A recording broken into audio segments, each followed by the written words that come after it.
The Child Story Bible by Catherine Voss. Chapter 11. The Strange Division of Men into Nations. Now after the flood, Japheth and his wife made a home for themselves.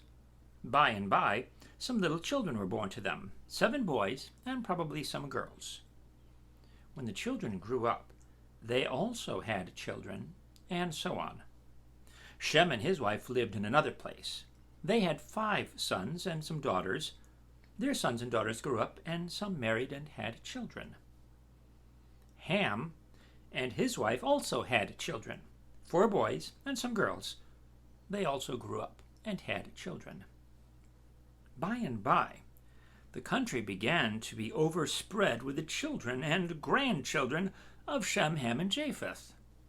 Each one kept apart from the others and lived in his own place. From these 3 sons of Noah, Shem, Ham, and Japheth, all the people that are now in the world have come. By and by, there were so many people in the world that they began to build cities. In the course of time, some of these cities became very large. The city of Nineveh was started at this time.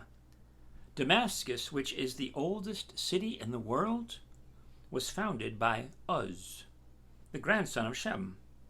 It still is large, for it has 250,000 people living in it today.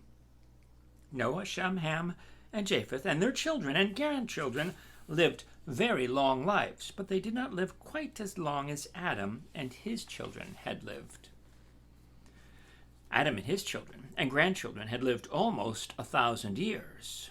Noah and his children lived to be 600 years old. His grandchildren lived to be 500 years old. After that, people lived to be 400 years old, and then 300 years old, and last, God cut down the life of man to 150 years. In one respect, those early people were very much different from us. They all spoke the same language, and everybody understood everybody else. Now, some people speak English, and other people speak German. Some people speak French, and others speak Italian. The French cannot understand the Germans cannot understand the English, and the English cannot understand the Italians. But in those days, the Bible tells us all the people spoke one language, and everyone understood everyone else. Not even the wisest man in the world knows what the first language was which Noah and his children spoke. As the number of the people increased, they moved farther and farther away from the mountains of Ararat.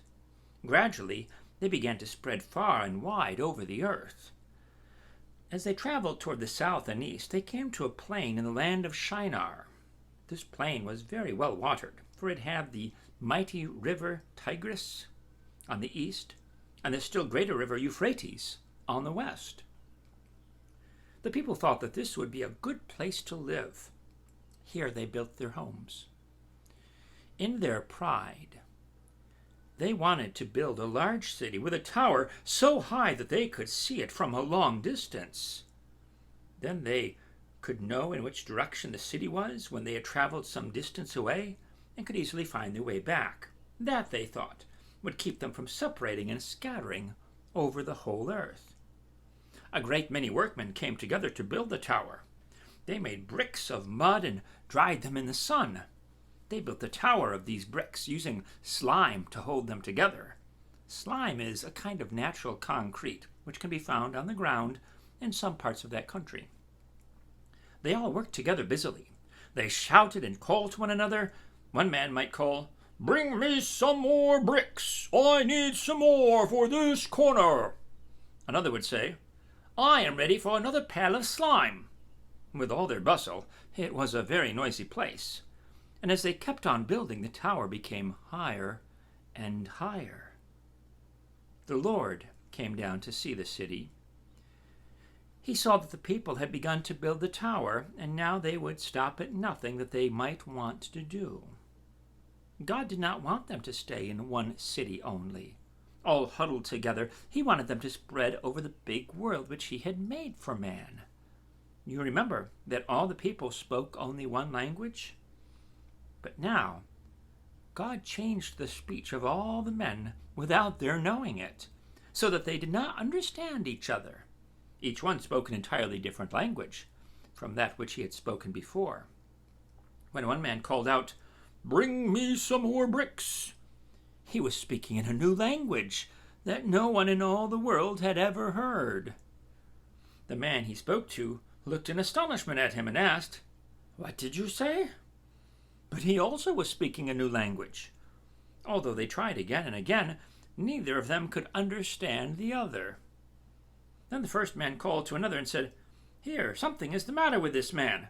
I have asked him ever so many times to bring me some more bricks, and he answers something that I cannot understand at all. Will you bring them to me, please?" And that man only stared at him. "What did you say?" he asked. "I cannot understand you." But he also, without knowing it, was speaking another language that nobody had ever heard. They shouted and called and tried to make each other understand, but it was no use. The louder they called, the less they understood each other. There was only a big noise and confusion. They had to stop building the tower and the city, as they could not understand each other any longer. There was no use in trying to live together, so they all separated, and each went to live in a different place with his own family. They were scattered over the earth, just as God wanted them to be. The name of the tower and of the city was Babel. This means confusion, because there was a very big mix-up when God confused the language of the people. Even to this day, when we hear a great confusion of noise, we call it a Babel. Look up on your map the mountain of Ararat, the land of Shinar, and Babel.